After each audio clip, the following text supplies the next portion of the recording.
A forma como a gente foi educado e a forma como nós fomos criados, né, pela nossa família, a nossa história de vida, a nossa bagagem, vai influenciar diretamente na forma como a gente educa. Seja de uma forma negativa, né? Se a gente tiver uma experiência muito ruim, isso pode refletir de forma negativa no nosso processo de aprendizagem, né? E isso vai levar com que nós também, a gente busque uma educação que não seja tão boa, ou às vezes a gente tem uma experiência ruim e a gente quer ir por um outro caminho, que às vezes isso acontece também.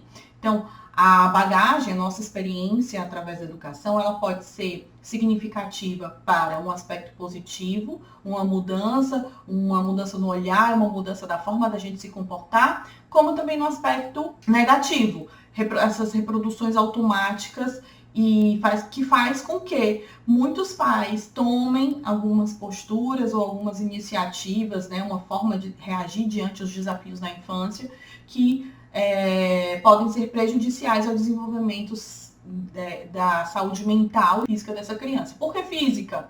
Porque quando a nossa saúde mental não vai bem, quando nós não direcionamos e não nos importamos com a saúde mental na infância, isso vai interferir também na nossa saúde física. Se a gente utiliza uma educação punitiva, uma educação de uma comunicação agressiva, nós estamos diretamente prejudicando a saúde mental e, consequentemente, inclusive na saúde física. E eu trouxe algumas pesquisas trazendo evidências no desenvolvimento de diabetes, do desenvolvimento de colesterol alto, de doenças psicossomáticas,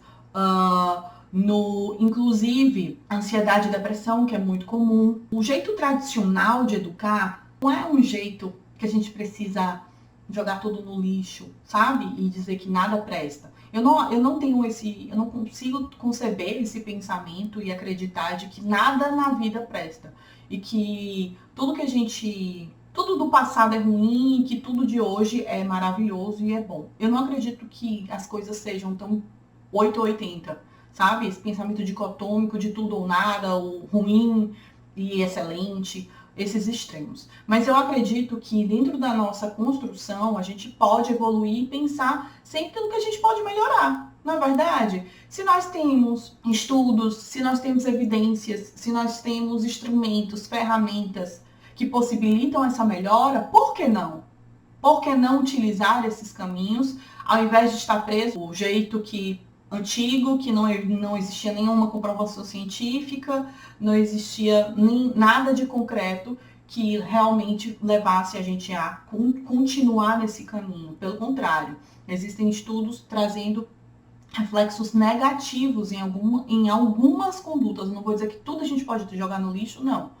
Mas em muitas condutas. Sabe que fica mais fácil da gente visualizar como às vezes a gente evoluiu muito como sociedade? Vocês lembram que na época dos nossos, eu não vou dizer nem na época dos meus pais, mas na época pelo menos dos meus avós, se utilizava a palmatória em escola, utilizava o recurso da palmatória. Você já conseguiu imaginar um professor, uma professora utilizando palmatória com seu filho? É inconcebível na nossa cabeça, concorda? E lá atrás, naquele tempo, isso era normal. As pessoas olhavam como algo natural, que fazia parte da educação. Olha que loucura a gente pensar que era normal. Alguns comportamentos eram extremamente considerados naturais. Que loucura! E hoje, se isso acontecesse hoje, de fato, isso levaria a um processo, isso levaria a algo judicial. Olha como a nossa construção, o nosso pensamento de hoje é muito mais evoluído. A gente conseguiu ter muitos ganhos, a gente conseguiu entender que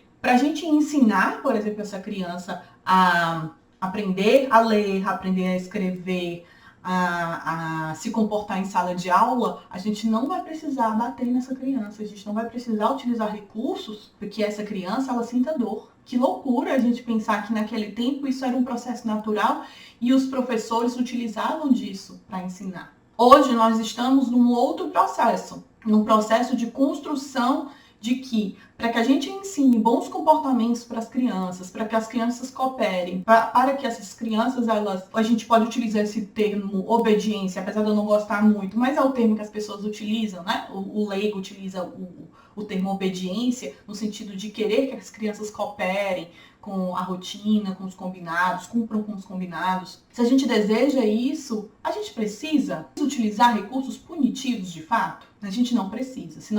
Senão a gente estaria preso ao pensamento lá retrógrado, aquele pensamento antigo das escolas que precisavam desses recursos, precisavam, entre aspas, né, utilizavam desses recursos, porque achava naquele tempo que realmente precisava para que essa criança aprendesse. Não é que antigamente nada prestava e que a gente precisa jogar tudo fora, não. Mas que tem muitas coisas que hoje nós sabemos sim que a gente não precisa utilizar desses recursos e que nós temos outros caminhos. E é justamente, eu te mostro e explico por que o jeito tradicional não funciona mais nos dias atuais e por que ele não é tão interessante. E esse exemplo da palmatória é só para vocês abrirem a mente de vocês o quanto nós evoluímos e a gente ainda pode evoluir muito mais. A gente pode crescer muito mais. E que lá na frente, o que nós estamos discutindo hoje vai ser absurdo. Igual como a gente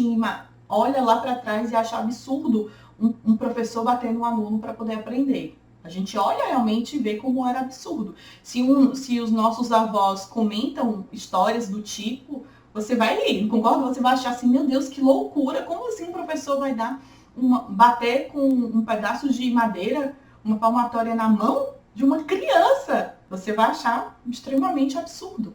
Então lá na frente, a gente também vai achar absurdo um pouco essas discussões do deve bater, não deve bater numa criança para ela obedecer, para ela cooperar, para ela aprender o certo e o errado. Então lá na frente, a gente vai achar também absurdo como a gente acha que naquele tempo se batia com palmatória para as crianças aprenderem.